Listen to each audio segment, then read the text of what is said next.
What is it that you fear? The space beneath the stairs? The twitching cockroach in the corner of your bedroom? Maybe something more abstract. Endless myriad clusters of holes, the smell of gasoline, or the first moments of lucidity when you awaken in the darkness of your room. Fear is an impulse. It is both an aversion and a drug. It is an escape and a prison. It is eternal and unknowable and can take the shape of anything and everything. Fear is what we make it, yet it is paradoxically something that the vast majority of us cannot control. Only a mind tempered by discipline possesses even a glimmer of hope in withstanding fear's dark influences. But even then, the battle against fear is predominantly a battle against the self. Fear is formless, directionless, a product of the mind and body. Fear is not malevolent. But what if someone or something could tap into your fears in a way that nothing else on earth could? What if the chemical reaction in your brain could be manipulated like the strings of a puppet, reducing a person of reason and virtue into a quivering, empty shell? What if all this was done to simply make you taste better? Molded by the master of horror Stephen King, Pennywise the Dancing Clown is the embodiment of fear in its most pervasive form. Drawing upon Lovecraftian mythos, Pennywise, or rather the cosmic entity that takes the shape of Pennywise, is a nigh omnipotent being that subsists on the flesh of humans. While the simple act of preying upon humans is nothing extraordinary in the world of horror, Pennywise's hunger extends far beyond the threshold of mere appetite. It does not simply kill and eat in order to survive. It obtains what can only be described as a grimly perverse satisfaction from terrorizing, tormenting, and relentlessly pursuing its victims until they are utterly incapacitated from fright. Much like an arachnid, it will spin an elaborate web around its meal, paralyzing them not with venom but with fear. Then and only then will its jaws creak open to consume them. Pennywise in its preferred form, while unsettling enough, is still nothing more than a typical circus clown. Exactly why it chooses this dissimulation may seem perplexing at first glance, but as one comes to understand its desires, the reasoning becomes horrifyingly apparent. Pennywise doesn't want just human flesh. It craves the flesh of children.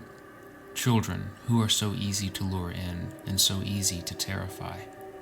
Clowns are disarming, at least to innocent children who know no better. Their open smiles and cheerful makeup prompt an air of playfulness and innocence. Their skill with balloons and other distractions coax the unsuspecting in. It is when the victim is close, vulnerable, and trusting that Pennywise makes its move. In terms of its physical appearance, it is clear that Pennywise was adopted from the likes of Bozo the Clown and similar characters from decades past. Yet Pennywise is only one aspect of it. The cosmic entity behind Pennywise likely does not possess any one true form in our universe, at least none that could be understood by human minds. Although it does manifest itself as a gargantuan spider toward the end of the book and films, this is likely only the closest representation of what we can comprehend of it. It is a being seemingly without age, an ancient evil that originated, if the word originated can even be used, from a void beyond the dimension of our universe, a plane known as the macroverse. It is also possible that Pennywise is a product of an omnipotent mind by the name of Gan, a force that ultimately aids in defeating Pennywise at the end of the novel. While stated earlier that it prefers the form of Pennywise in its hunt for children, the most terrifying truth about it is that it can take whatever shape it wants in order to fully season its meal. For Pennywise, fear is the salt that flavors the meat. In both the novel and film adaptation, Pennywise takes on a plethora of forms, each catered to a specific victim based upon what frightens them. Believed to be a member of a tribe of shapeshifters, it was discovered by Bill Denbrough in the novel that Pennywise is likely to be what is known as a glamour, an extra-dimensional being that feeds on fear. It draws its power from the gap between realms known ominously as the Deadlights, a mysterious energy force that breaks the mind of any human that even glimpses it. Understandably, first-hand accounts of what the Deadlights look like are rare. However, in the novel, Bill nearly witnesses the raw form of it, and described the creature as an infinite crawling monster, apparently made from pure light and covered in hair. In the film and TV series, the Deadlights are portrayed differently. as are the consequences of directly witnessing them. Yet in all depictions, the deadlights prove to be something our unguarded minds are incapable of experiencing, rendering us inert and therefore dead to all external stimuli, including fear. It is for this reason that Pennywise tends to limit how much it reveals of its raw form to its victims.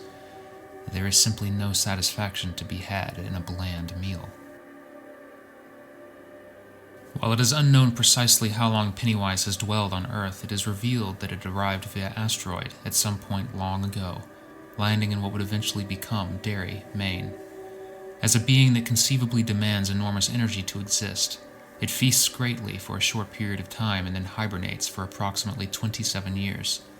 Each awakening throughout its long and bloody existence is usually marked by a tragic loss of life in Derry's history, such as a factory explosion in the early 20th century that resulted in the deaths of 88 children. Curiously, despite these deaths and the disappearances that correspond with its activity, investigations rarely ever turn up anything of note, if they are even conducted at all. This is due to Pennywise's overwhelming psychic presence that instills not only confusion and disorder across the entire town, but rank apathy as well. Thanks to Pennywise, a terrifying rule of thumb is established. Simply no one cares what happens in a small town like Derry.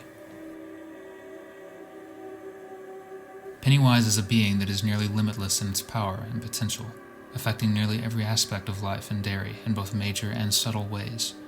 Despite the numerous cases of disappearances and brutal murders, life continues for the placated masses as though nothing were out of the ordinary. This elaborate facade is all to allow Pennywise the perfect grounds for hunting without threat of intrusion. It is an arrogant and sadistic creature, taking great delight in tormenting those whom it stalks.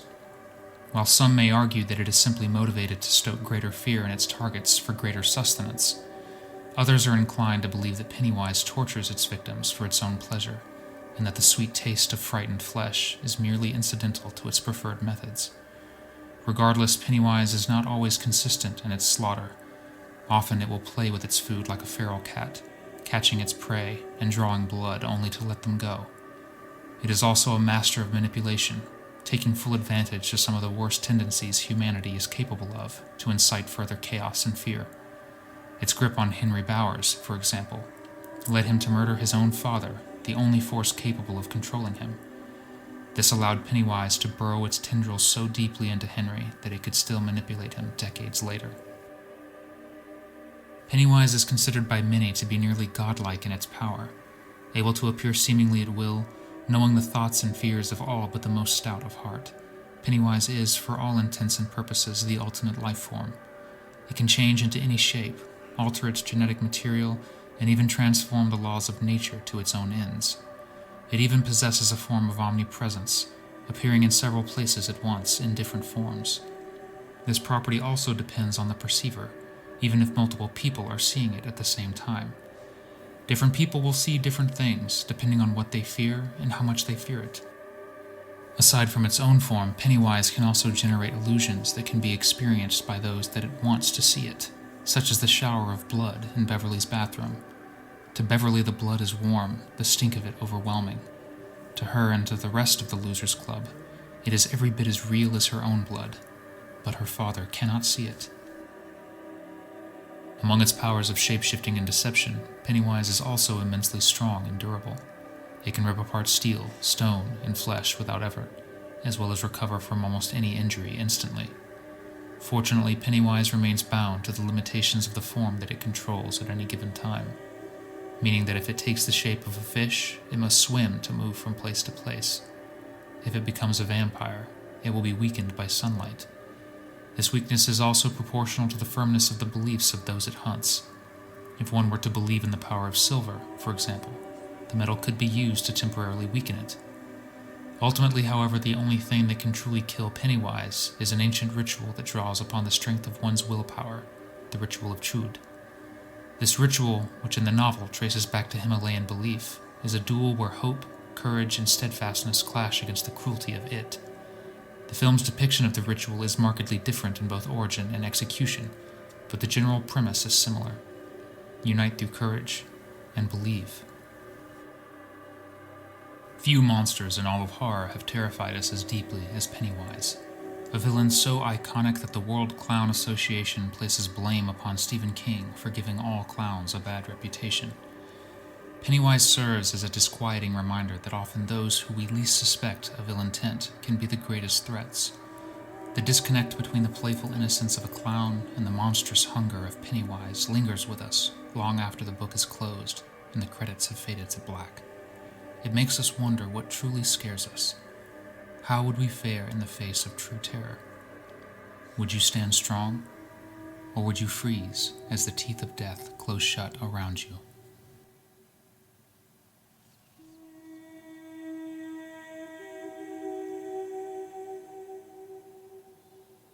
Thank you for watching this video. If you enjoyed this content, please leave a like, share, and subscribe. Feel free to comment on a creature or villain from cinema that you'd like to see in a future video.